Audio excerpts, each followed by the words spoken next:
Mission institute के YouTube channel पर सभी प्यारे साथियों का स्वागत है। मेरे प्यारे साथियों, जैसे कि इसके पूर्व की क्लास में हम लोग कारक को पढ़े थे, फिर उसके बाद काल को पढ़े हैं।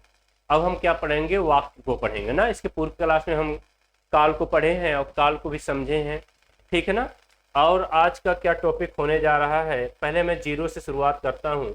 आज का बहुत ही प्यारा टॉपिक आपका होगा, क्या होगा? वाक्य होगा। कौन सा होगा? वाक्य होगा। अब यहाँ बात को समझिएगा, बात को समझने का प्रयास करिएगा।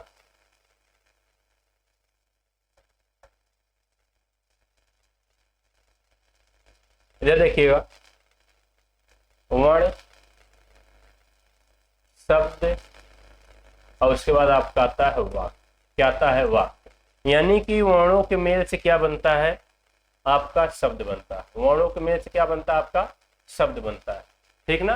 वर्णों के मेल से क्या बनता है? शब्द बनता है। और शब्दों के मेल से आपका क्या बनता है? वाक्य बनता है। क्या बनता है?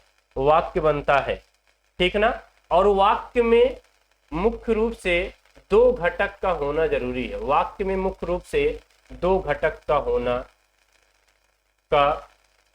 होना जरूरी है ना। कितने घटकों का? दो घटकों का होना जरूरी है। जीरो से एकदम शुरू कर रहे हैं। वाक्य में दो घटकों का होना जरूरी है। दिख नहीं रहा होगा आपको। वाक्य में कितने घटकों का होना जरूरी है? दो घटकों का। दो घटकों का होना, कैसे समझिएगा? वाक्य में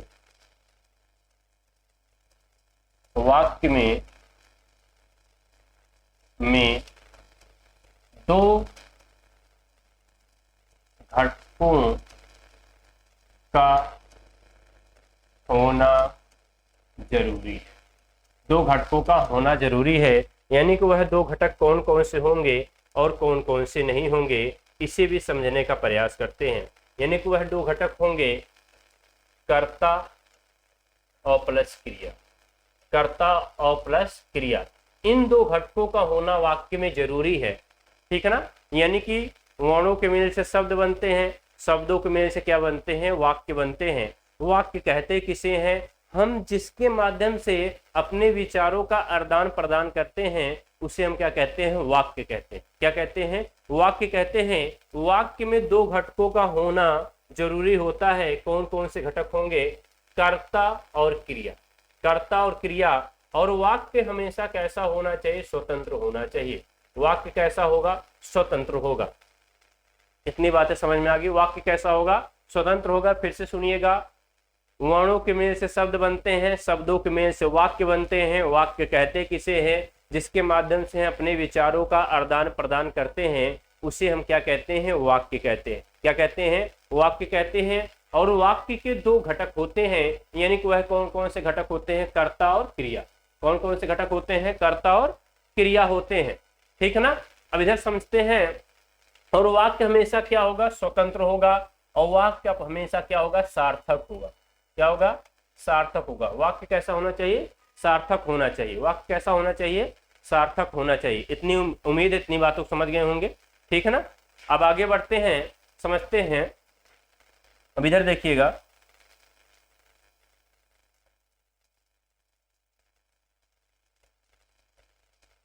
यानी कि वाक्य के दो अंग होते हैं। वाक्य क्या होते हैं? दो अंग होते हैं। कौन कौन से होते हैं? पहला अंग आपका आता है उद्देश्य।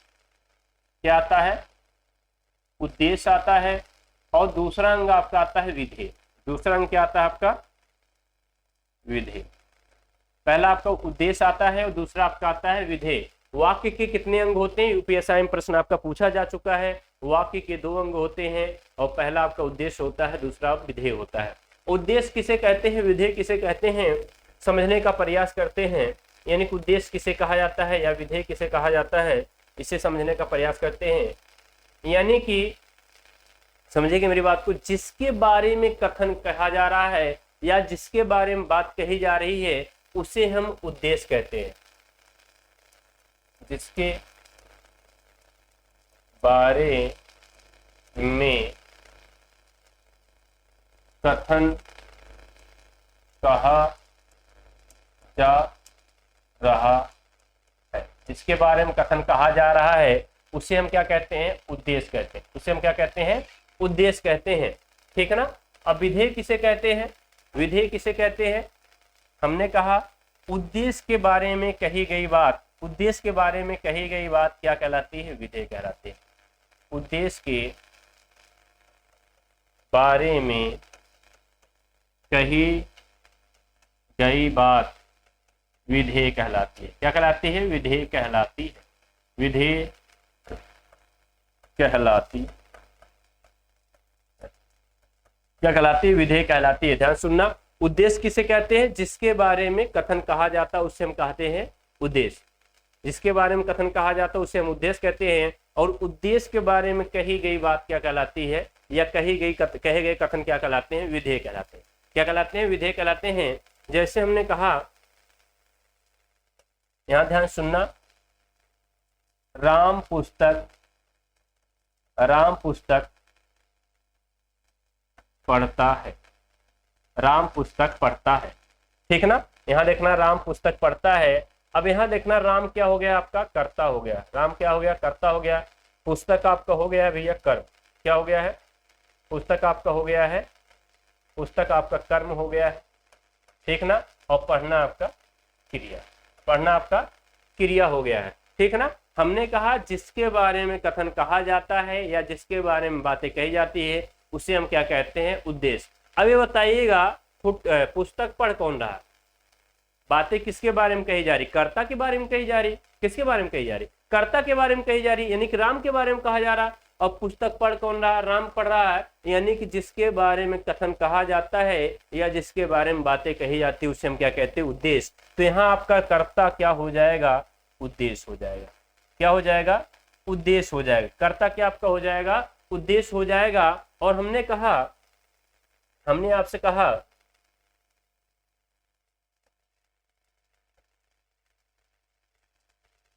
आपसे कहा और इधर देखिएगा, उद्देश्य के बारे में कही गई बात क्या कहलाएगी? विधेय। अब उद्देश्य यानी कर्ता क्या था? उद्देश्य था। और उद्देश्य के बारे में जितनी बातें की जा रही हैं, उद्देश्य के बारे में जो भी कहा जा रहा है वह क्या कहलाएगा? आपका विधेय कहलाएगा। क्या कहलाएगा? विधेय कहलाएगा। उम्मीद इतनी बातें आपको समझ में आ चुकी होंगी। यानी कि उद्देश्य किसे कहते हैं? जिसके बारे में कथन कहा जाता है या जिसके बारे में कोई बातें कही जाती हैं उसे हम क्या कहते हैं? उद्देश्य कहते हैं। क्या कहते हैं? उद्देश्य कहते हैं। और विधेय किसे कहते हैं? उद्देश्य के बारे में कही गई बात या उद्देश्य के बारे में कहा गया कथन क्या कहलाता है? विधेय कहलाता है। यानी कि जिसके बारे में बात कही जाएगी वह क्या कहलाएगा? उद्देश्य कहलाएगा। यानी कि राम पुस्तक पढ़ता है, तो पुस्तक कौन पढ़ रहा? राम पढ़ रहा है। और राम क्या है? करता है। क्योंकि पूरा पुस्तक पढ़ने की क्रिया किसके ऊपर डिपेंडेंसी है? किसके ऊपर निर्भर है? राम के ऊपर निर्भर है। राम आपका उद्देश्य हो जाएगा। और उद्देश्य के बारे में कही गई बात जो शेष रहेंगे, यानी कर्म और क्रिया जो शेष रहेंगे उसे हम विधेय कहेंगे। क्या कहेंगे? विधेय कहेंगे। जैसे अगले पेज पे समझते हैं। जैसे हमने कहा,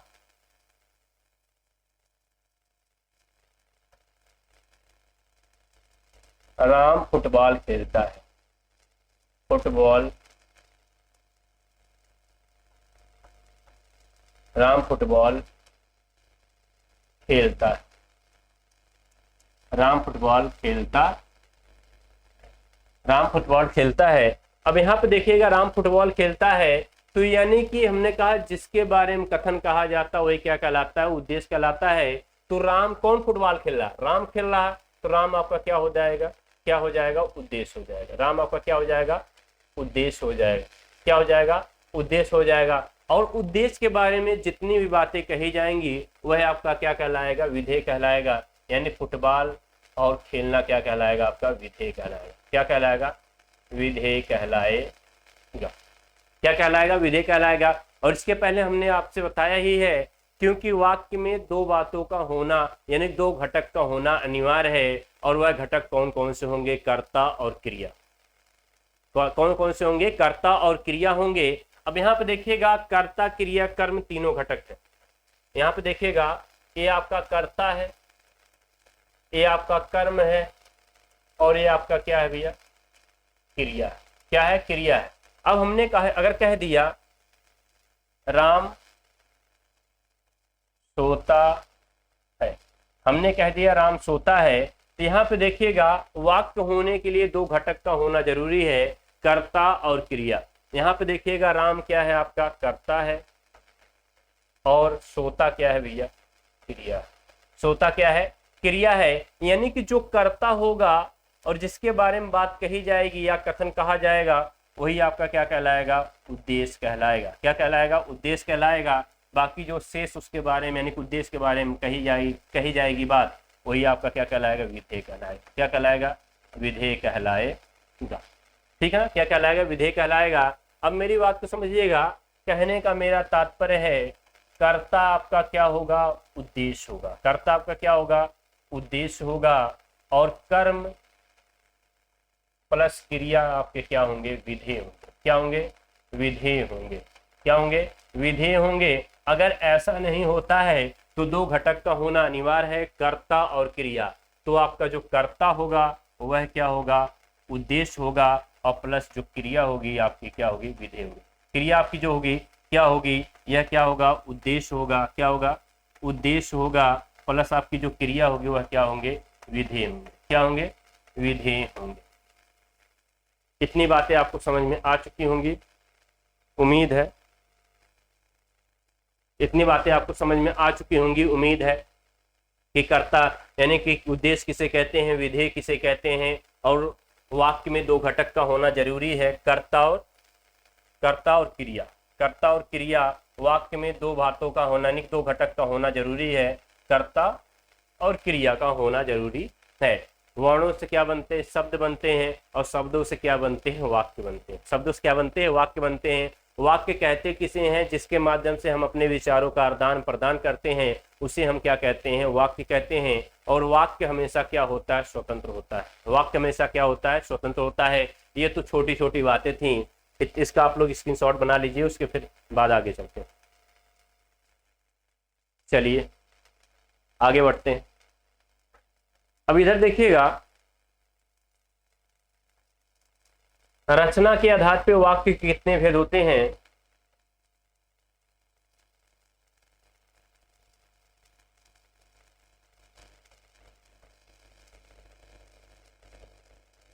रचना के आधार पर, रचना के आधार पर वाक्य के भेद।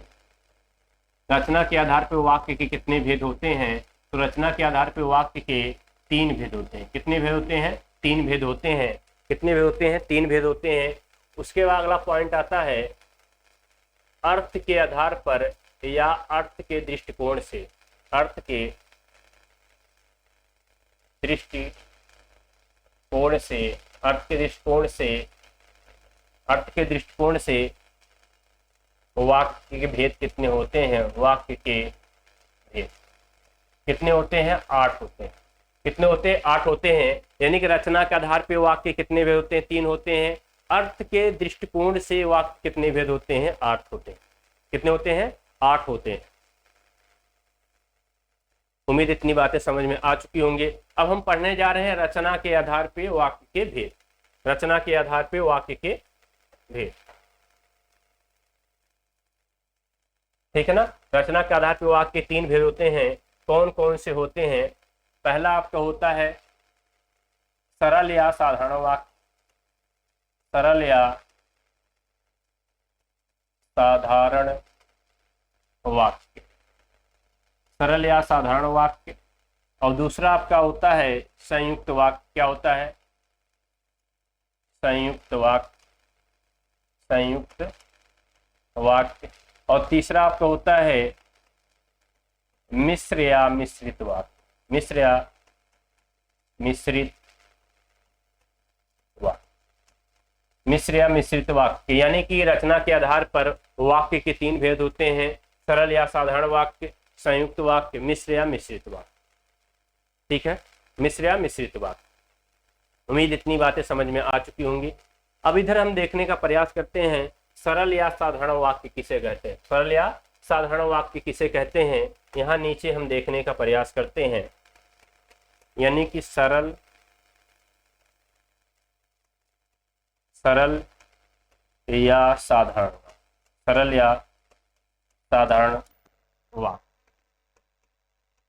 सरल या साधारण वाक्य, सरल या साधारण वाक्य कहते किसे हैं? परिभाषा अगर देखिएगा, परिभाषा इसकी क्या होती है, परिभाषा इसकी क्या होती है, जहां एक उद्देश्य, जहां एक उद्देश्य, जहां एक उद्देश्य एक विधेय पाए जाते हैं, एक उद्देश्य एक विधेय होते हैं, एक विधेय होते हैं, उन्हें हम सरल या साधारण वाक्य कहते हैं। उन्हें हम सरल या साधारण वाक्य कहते हैं, सरल या साधारण वाक्य कहते हैं, वाक्य कहते, क्या कहते हैं? सरल या साधारण वाक्य कहते हैं। फिर से ध्यान से सुनेगा, सरल या साधारण वाक्य कहते किसे हैं? जहां एक उद्देश्य एक विधेय होते हैं, उन्हें हम सरल या साधारण वाक्य कहते हैं। क्या कहते हैं? सरल या साधारण वाक्य कहते हैं। चलिए आगे बढ़ते हैं। इधर देखिएगा, जैसे हमने कहा, जैसे हमने कहा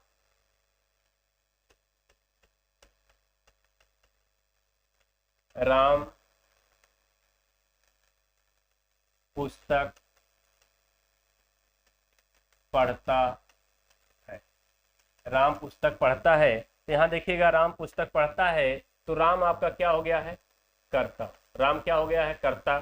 अब पुस्तक क्या हो गए हैं भैया? आपके कर्म। पुस्तक क्या हो गए हैं? पुस्तक हो गए हैं आपके कर्म। क्या हो गए हैं? कर्म हो गए हैं। और पढ़ना आपका क्या हो गया है? क्रिया। पढ़ना क्या हो गया? आपका क्रिया हो गया है। और हमने कहा था जिसके बारे में कथन कहा जाता है उसे हम क्या कहते हैं? उद्देश्य, यानी कर्ता को हम क्या कहते हैं? उद्देश्य कहते हैं। तो यहाँ आपका कर्ता क्या हो जाएगा? उद्देश्य हो जाएगा। कर्ता क्या हो जाएगा? उद्देश्य हो जाएगा। और कर्म और क्रिया क्या हो जाएंगे? विधेय हो जाएंगे। क्या हो जाएंगे? विधेय हो जाएंगे। और जहाँ एक उद्देश्य एक विधेय होता है उसे हम सरल या साधारण वाक्य कहते हैं। सरल या साधारण वाक्य कहते हैं। क्या कहते हैं? सरल या साधारण वाक्य कहते हैं। क्या कहते हैं? सरल या साधारण वाक्य कहते हैं। पहला पॉइंट। दूसरा पॉइंट ये है, अगर किसी वाक्य में एक से अधिक कर्ता है, अगर किसी वाक्य में एक से अधिक कर्ता है और सभी के क्रिया करने का उद्देश्य एक ही है, सभी क्रिया करने का उद्देश्य एक ही है, तो सभी कर्ता उद्देश्य हो जाएंगे और आपकी क्रिया क्या हो जाएगी? विधेय हो जाएगी। क्रिया क्या हो जाएगी? विधेय। और कर्म क्या हो जाएंगे? आपके विधेय हो जाएंगे। कर्म क्या हो जाएंगे? विधेय हो जाएंगे। उम्मीद इतनी बातें समझ चुके होंगे। जैसे हमने कहा, जैसे हमने कहा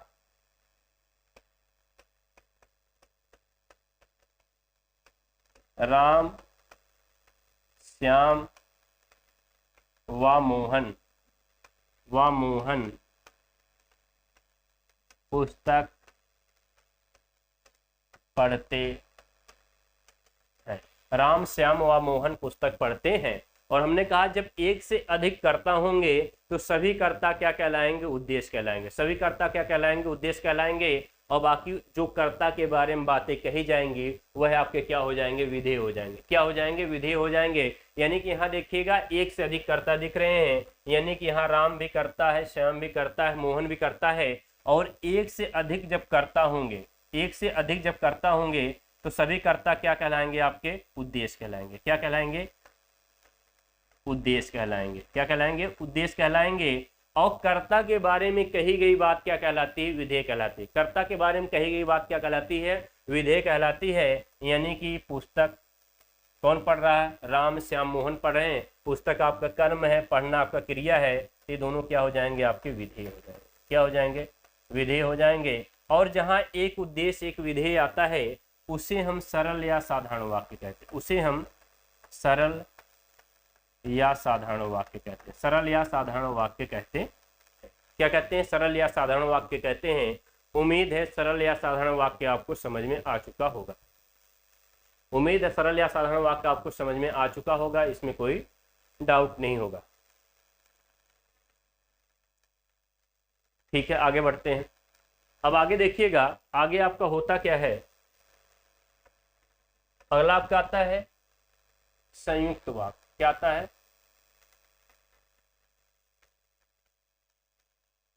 इधर देख लीजिएगा। अगला आपका आता है संयुक्त वाक्य। क्या आता है? संयुक्त वाक्य आते हैं। क्या आते हैं? संयुक्त वाक्य आते हैं। अब संयुक्त वाक्य कहते किसे हैं? कुछ इसके की पॉइंट है, कुछ पॉइंट मैं लिख रहा हूं, उस पॉइंट को आप लोग नोट डाउन कर लीजिएगा और बहुत ही महत्वपूर्ण पॉइंट है, ठीक ना। उन पॉइंट को यहाँ पर मैं लिख रहा हूं, वो पॉइंट है कौन कौन से, ठीक ना। पहला पॉइंट आपके सामने आता है, एक से अधिक उपवाक्य हो, एक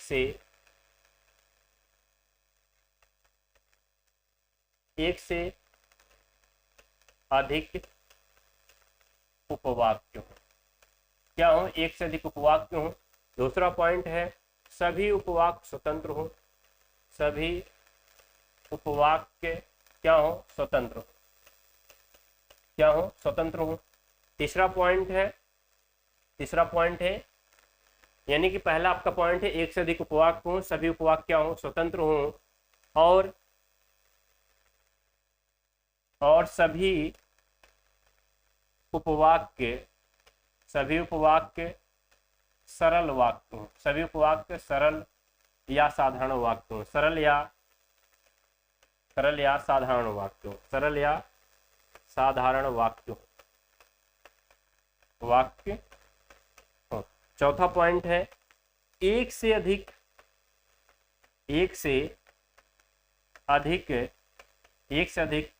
सरल या साधारण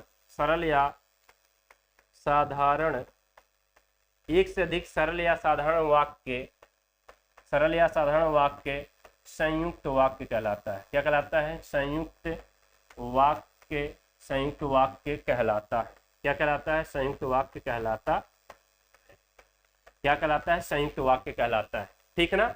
इन पॉइंटों को आप लोग नोट डाउन कर लीजिएगा, फिर से सुनिएगा।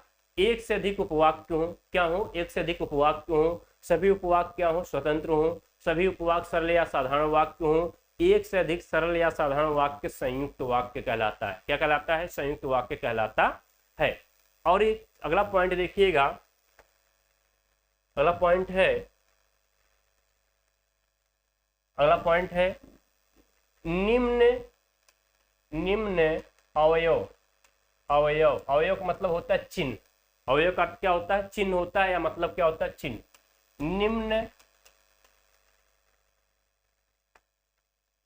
निम्न अवयव यानी चिन्ह, निम्न अवयव या चिन्ह के माध्यम से जोड़े जाएं। अवयव के माध्यम से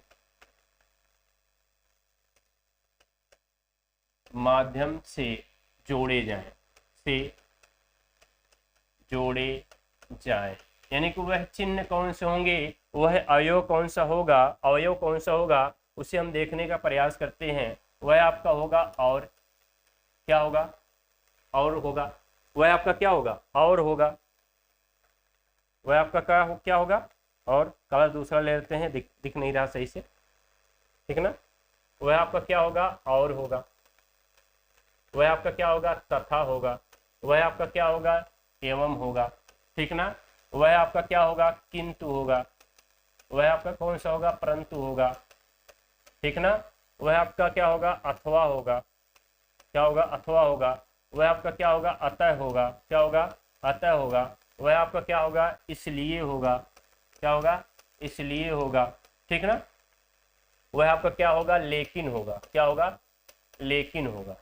क्या होगा? लेकिन होगा, ठीक है। वह आपका क्या होगा? पर होगा, ठीक। यानी कि 1 2 3 4 5 6 7 8 9 10, यानी कि इन्हीं अवयव के माध्यम से हम एक उपवाक्य को पहले उपवाक्य को दूसरे उपवाक्य से जोड़ने का प्रयास करेंगे।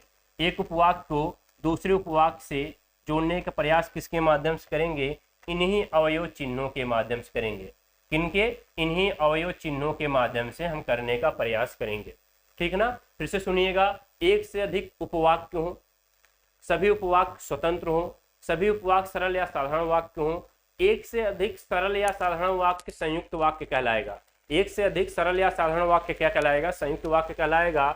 और निम्न अवयव के माध्यम से जोड़े जाएं। यानी कि उपवाक्य को उपवाक्य से जोड़ने का जो काम किया जाएगा वह किसके अवयव के माध्यम से किया जाएगा? और, तथा, एवं, किंतु, परंतु, अथवा, अतः, इसलिए, लेकिन।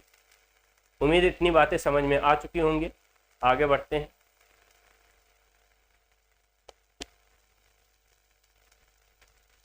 चलिए आगे चलते हैं। आगे देखिएगा, हम देख रहे हैं संयुक्त वाक्य। किसको देख रहे हैं? संयुक्त वाक्य। किसे देख रहे हैं? संयुक्त वाक्य। ठीक ना? अब इधर देखिएगा, अब ये आपका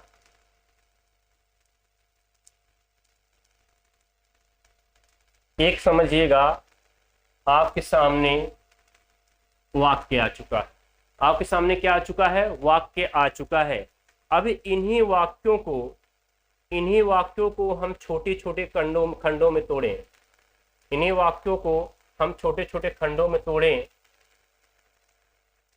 तो ये आपका क्या हो जाएगा? उपवाक्य हो जाएगा। आपका क्या हो जाएगा? उपवाक्य हो जाएगा। यानी कि यह आपका क्या कहलाएगा? उपवाक्य कहलाएगा। क्या कहलाएगा? उपवाक्य कहलाएगा। यह आपका क्या कहलाएगा? उपवाक्य कहलाएगा। और यह आपका क्या कहलाएगा? उपवाक्य कहलाएगा। क्या कहलाएगा? उपवाक्य कहलाएगा। अब इस उपवाक्य को इस उपवाक्य से जोड़ने के लिए, इस उपवाक्य से जोड़ने के लिए किसी अवयव या योजक चिन्ह का हम प्रयोग करेंगे। किसी अवयव या योजक चिन्ह का हम प्रयोग करेंगे। और अगर उन योजक चिन्हों में से कौन कौन सा योजक चिन्ह आ जाता है? और, तथा, एवं, किंतु, परंतु, अथवा, अतः, इसलिए, पर, तो वह आपका क्या कहलाएगा? वह आपका क्या कहलाएगा? संयुक्त वाक्य कहलाएगा। वह आपका क्या कहलाएगा? संयुक्त वाक्य कहलाएगा। अब इस उपवाक्य से जोड़ने के लिए जिस अवयव चिन्ह का प्रयोग किया जाएगा, और जब जोड़ दिया जाएगा उसी को हम क्या कहेंगे? संयुक्त वाक्य कहेंगे। और वह अवयव चिन्ह हो कौन से सकते हैं या हो सकते हैं कौन से? और, तथा, एवं, किंतु, परंतु, अथवा, अतः, इसलिए, लेकिन, पर। ठीक ना? एक पॉइंट इसमें और बढ़ा लीजिएगा। वह पॉइंट कौन सा होगा? बहुत ही महत्वपूर्ण पॉइंट है। वह कौन सा है? एक से अधिक उपवाक्य तो है ही, कोई दिक्कत नहीं। ठीक ना? एक से अधिक उपवाक्य पॉइंट है ही। और सभी उपवाक्य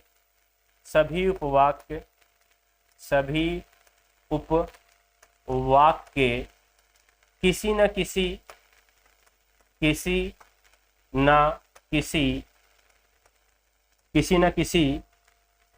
योजक चिन्ह द्वारा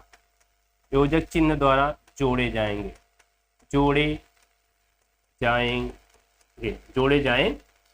ठीक है ना? तो इधर देखिएगा, हमने कहा है कि इस उपवाक्य से जोड़ने के लिए किसी न किसी योजक चिन्ह का प्रयोग किया जाएगा यहाँ पे। और वह योजक चिन्ह हो कौन सा सकता है? हमने पहले आपसे बता दिया। और हो सकता है, तथा हो सकता है, एवं हो सकता है, किंतु हो सकता है, परंतु हो सकता है, इसलिए हो सकता है, लेकिन हो सकता, अतः हो सकता है, पर हो सकता है, एवं हो सकता है, तथा हो सकता है। यानी कि इन योजक चिन्हों के माध्यम से जब दो उपवाक्यों को जोड़ा जाएगा उसे हम क्या कहेंगे? संयुक्त वाक्य कहेंगे। और इसकी परिभाषा क्या होगी? जब किसी योजक चिन्हों के माध्यम से दो उपवाक्यों को जोड़ा जाता है, और वह योजक चिन्ह कौन कौन से होते हैं? और, तथा, एवं, किंतु, परंतु, लेकिन, इसलिए, तथा, अथवा, अतः, एवं।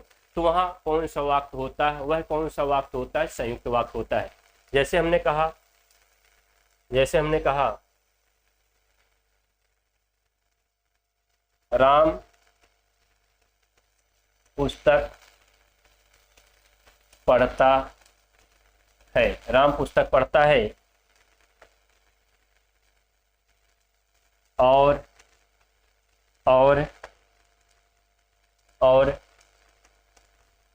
मोहन फुटबॉल, मोहन फुटबॉल खेलता है।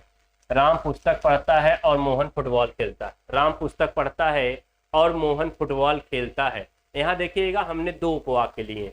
हमने कितने उपवाक्य लिए हैं? दो उपवाक्य। पहली पहचान आपका क्या हो जाएगा कि हमने किस योजक चिन्ह के माध्यम से जोड़ा है और योजक चिन्ह के माध्यम से जोड़ा। किस योजक चिन्ह के माध्यम से जोड़ा है और योजक चिन्ह के माध्यम से जोड़ा गया है। अब यहाँ पे देखिएगा, पॉइंट देखिएगा, हमने कहा है सभी उपवाक्य क्या होने चाहिए? स्वतंत्र होने चाहिए। ये देखिएगा, पहला उपवाक्य आपके सामने ए आ चुका है और दूसरा उपवाक्य आपके सामने ए आ चुका है, ठीक ना। दूसरा उपवाक्य ए आ चुका है। इसके पहले देखिएगा, पहला पॉइंट हमने कहा एक से अधिक उपवाक्य होने चाहिए। क्या होने चाहिए? पहला पॉइंट है एक से अधिक क्या होने चाहिए? उपवाक्य होने चाहिए। एक से अधिक क्या होने चाहिए? उपवाक्य होने चाहिए। देखिए, एक से अधिक उपवाक्य है। हाँ, पहला उपवाक्य ए मिल गया है और दूसरा उपवाक्य ए मिल गया, ठीक ना। पहला उपवाक्य ए मिल गया, दूसरा उपवाक्य ए मिल गया। एक से अधिक उपवाक्य है, कोई दिक्कत नहीं। फिर पीछे आते हैं, सभी उपवाक्य क्या होने चाहिए? स्वतंत्र होने चाहिए। सभी उपवाक्य क्या होने चाहिए? स्वतंत्र होने चाहिए, ठीक है, कोई दिक्कत नहीं। देखें ये शर्तें लागू होती है कि नहीं। अब इसको मैं हटा दे रहा हूं, इतना मैं क्या कर दे रहा हूं? हटा दे रहा हूं, ठीक ना। अब ये देखिएगा, पहला वाला उपवाक्य जो स्वतंत्र है कि नहीं, कोई प्रभावित कर रहा है पहले दूसरे वाला वाक्य को? हाँ, देखिएगा, जब पहले इसको मैंने इतना हटा दिया, मैंने क्या किया? इधर से इतना हटा दिया। अब पहले वाले उपवाक्य को क्या दूसरा वाला उपवाक्य प्रभावित कर रहा? नहीं कर रहा। कर रहा? नहीं कर रहा। क्योंकि आश्रित उपवाक्य थोड़ी ना कि आश्रित उपवाक्य प्रभावित कर देगा, ऐसा कुछ होगा नहीं करेगा, ठीक। इधर देखिएगा, जैसे हमने कहा सभी उपवाक्य सरल या साधारण वाक्य होने चाहिए। बहुत ही महत्वपूर्ण पॉइंट है, सभी उपवाक्य क्या होने चाहिए? सरल या साधारण वाक्य होने चाहिए। अब यहाँ पे देखिएगा, जो पहला उपवाक्य आपका है इसमें देखिएगा उद्देश्य क्या है और विधेय क्या है। क्योंकि सरल या साधारण वाक्य की जो पहचान होती है, सरल या साधारण वाक्य की जो पहचान होती है, उसमें कहा गया है परिभाषा में, पीछे हमने आपको बताया है कि जहां एक उद्देश्य एक विधेय होता है उसे हम सरल या साधारण वाक्य कहते हैं। तो यहाँ देखिएगा, राम आपका क्या है? करता है। राम क्या है? करता है। पुस्तक आपका क्या है? कर्म है। और पढ़ना आपका क्या है? क्रिया है। पढ़ना आपका क्या है? क्रिया है। यानी पढ़ना आपका क्या है? क्रिया है। इधर देखिएगा, बात को समझिएगा, नाम करता है तो हमने कहा जिसके बारे में बात कही जाती है वही क्या होता है? उद्देश्य। तो राम के बारे में बात कही जा रही है, राम क्या हो जाएगा? आपका उद्देश्य। राम क्या हो जाएगा? आपका उद्देश्य हो जाएगा। राम क्या हो जाएगा? आपका उद्देश्य हो जाएगा। और जो उद्देश्य के बारे में बातें कही जाती हैं उसे हम क्या कहते हैं? विधेय कहते हैं। उसे हम क्या कहते हैं? विधेय कहते हैं। यानी कि इन दोनों में क्या हो जाएंगे भैया? इन दोनों में कर्म और क्रिया में क्या हो जाएंगे? विधेय हो जाएंगे। कर्म और क्रिया में क्या हो जाएंगे? विधेय हो जाएंगे। क्या हो जाएंगे? विधेय हो जाएंगे। यानी कि इधर देखिएगा, पहला पॉइंट आपका था एक से अधिक उपवाक्य होने चाहिए, बिल्कुल फिट बैठा है। सभी उपवाक्य स्वतंत्र थे, बिल्कुल सही था। सभी उपवाक्य सरल या साधारण वाक्य होने चाहिए। तो यानी कि पहला पॉइंट अब देखिएगा, जहां एक उद्देश्य एक विधेय होता है उसे हम सरल या साधारण वाक्य कहते हैं। ये आपका क्या हो जाएगा? सरल या साधारण वाक्य हो जाएगा। सरल या साधारण वाक्य हो जाएगा। सरल या साधारण वाक्य हो जाएगा। हो जाएगा कि नहीं हो जाएगा? ये आपका क्या पहला उपवाक्य क्या हो जाएगा? सरल या साधारण वाक्य हो जाएगा। अब इधर देखिएगा, यहाँ पे समझिएगा, प्रयास करिएगा। यहाँ देखिए, मोहन क्या है? करता है। मोहन क्या है? करता है। पुस्तक क्या है? कर्म है। उसके बाद खेलना क्या है? क्रिया है। खेलना क्या है? क्रिया है। यानी मोहन करता है, फुटबॉल क्या है? कर्म है, और खेलना क्या है? क्रिया है। हमने कहा जिसके बारे में कथन कहा जाता है, जिसके बारे में बात कही जाती है, वही आपका क्या कहलाता है? उद्देश्य कहलाता है। तो मोहन आपका क्या हो जाएगा? उद्देश्य हो जाएगा। मोहन आपका क्या हो जाएगा? उद्देश्य हो जाएगा। मोहन आपका क्या हो जाएगा? मोहन आपका उद्देश्य हो जाएगा। क्या हो जाएगा? उद्देश्य हो जाएगा। और उद्देश्य के बारे में कही गई बात आपका क्या हो जाएगा भैया? विधेय हो जाएगी। क्या हो जाएगी? विधेय हो जाएगी। क्या हो जाएगी? विधेय हो जाएगी। और इधर देखिएगा, जब एक उद्देश्य एक विधेय होता है, जहां पर एक उद्देश्य एक विधेय होता है, उसे हम क्या कहते हैं? सरल या साधारण वाक्य कहते हैं। सरल या साधारण वाक्य कहते हैं। क्या कहते हैं? साधारण वाक्य कहते हैं। पीछे देखिएगा, और हमने कहा है सभी उपवाक्य सरल या साधारण होने चाहिए। यह किसकी कंडीशन है? संयुक्त वाक्य की। किसकी कंडीशन है? संयुक्त वाक्य की। और सभी उपवाक्य क्या होने चाहिए? सरल या साधारण। अब यहाँ पे देखिएगा सभी उपवाक्य सरल या साधारण है कि नहीं? बिल्कुल है, इसमें कोई नो डाउट है। यानी कि सभी उपवाक्य देखिएगा सरल या साधारण है, बिल्कुल है। दोनों उपवाक्य सरल या साधारण है, बिल्कुल। ये भी पॉइंट आपका सही हो गया। उसके बाद अगला है एक से अधिक सरल या साधारण वाक्य संयुक्त वाक्य कहलाते हैं। बहुत ही महत्वपूर्ण पॉइंट है। यानी कि एक से अधिक सरल या साधारण वाक्य क्या कहलाते हैं? संयुक्त वाक्य कहलाते हैं। क्या कहलाते हैं? संयुक्त वाक्य कहलाते हैं। अब यहाँ पे देखिएगा एक से अधिक सरल या साधारण वाक्य हैं, बिल्कुल। एक ए है और दूसरा ए है। एक से अधिक सरल या साधारण वाक्य क्या कहलाएंगे? संयुक्त वाक्य। अब इनको अगर हम जोड़ देंगे तो यह दोनों क्या हो जाएंगे? आपके संयुक्त वाक्य हो जाएंगे। ये दोनों क्या हो जाएंगे? आपके संयुक्त वाक्य हो जाएंगे। क्या हो जाएंगे? संयुक्त वाक्य हो जाएंगे। क्या हो जाएंगे? संयुक्त वाक्य हो जाएंगे। और किसके माध्यम से हमने जोड़ा है? किसके माध्यम से हमने जोड़ा है? और के माध्यम से। किसके माध्यम से हमने जोड़ा है? यानी निम्न अवयव के माध्यम से जोड़े जाएंगे। यानी कौन सा अवयव यानी चिन्ह आया है आपका? और आया हुआ। कौन सा आया हुआ है? और आया हुआ है। सभी उपवाक्य किसी न किसी योजक चिन्ह से जोड़े जाएंगे। यानी किस योजक चिन्ह से जोड़ा गया है? और के माध्यम से जोड़ा गया है। यानी कि यहाँ पे देखिएगा और के माध्यम से जोड़ा गया है। एक उपवाक्य को दूसरे उपवाक्य से किसके माध्यम से जोड़ा गया है? और के माध्यम से जोड़ा गया है। और हमने कहा था उसे हम क्या कहते हैं? संयुक्त वाक्य कहते हैं। उम्मीद है इतनी बातें आप लोगों को समझ में आ चुकी होंगी। उम्मीद है इतनी बातें आप लोगों को समझ में आ चुकी होंगी। फिर से सुनिएगा मेरी बात को।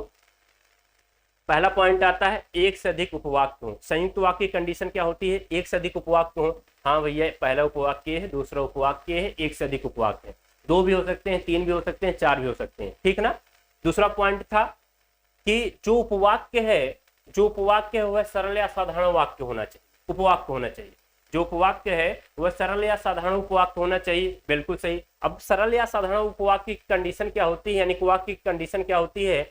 जहां एक उद्देश्य एक विधेय होते हैं उसे हम सरल या साधारण वाक्य कहते हैं। सरल या साधारण वाक्य कहते हैं। तो यानी कि हाँ, राम करता है, एक उद्देश्य हो गया। पुस्तक पढ़ना क्या है? कर्म और क्रिया विधेय हो गया, ठीक है। यहाँ भी मोहन क्या है? कर्ता, उद्देश्य हो गया। फुटबॉल खेलना कर्म है और खेलना क्या है? क्रिया विधेय हो गया। यानी कि एक उद्देश्य एक विधेय मिलने हैं तो यह सरल या साधारण है। अगला पॉइंट हमने बताया था, जब एक से अधिक सरल या साधारण वाक्य आते हैं तो उन्हें हम क्या कहते हैं? संयुक्त वाक्य कहते हैं। क्या कहते हैं? संयुक्त वाक्य कहते हैं। और हमेशा सरल या साधारण वाक्यों को जिस योजक अवयव द्वारा या जिस योजक चिन्ह द्वारा जोड़ा जाता है उसे हम क्या कहते हैं? संयुक्त वाक्य कहते हैं। यानी कि योजक चिन्ह कौन कौन से संयुक्त वाक्य में आते हैं? कौन कौन से आते हैं? यहाँ पे और आएगा, तथा आएगा, एवं आएगा, किंतु आएगा, परंतु आएगा, अथवा आएगा, अतः आएगा, इसलिए आएगा, लेकिन आएगा, पर आएगा। क्या आएगा? पर आएगा। या आप कह सकते हैं दो उपवाक्यों को जोड़ने के लिए जब इन अयोजक चिन्हों का प्रयोग किया जाता है तो उन्हें हम क्या कहते हैं? संयुक्त वाक्य कहते हैं। उम्मीद है इतनी बातें आप लोगों को समझ में आ चुकी होंगी, ठीक है ना। उम्मीद है इतनी बातें आप लोगों को समझ में आ चुकी होंगी। चलिए आज की क्लास यहीं तक रखते हैं। आज हमने साधारण पढ़ा, साधारण वाक्य या सरल वाक्य पढ़ा। उसके बाद हमने क्या पढ़ा? संयुक्त वाक्य पढ़ा। अब हम कल क्या पढ़ेंगे? मिश्र या मिश्रित वाक्य पढ़ेंगे। उसके बाद अर्थ के दृष्टिकोण से 8 जो भेद होते हैं वाक्य के, यानी कि उसको हम पढ़ने का प्रयास करेंगे। आज की क्लास यहीं तक रखते हैं। जय Hind class, thank you class.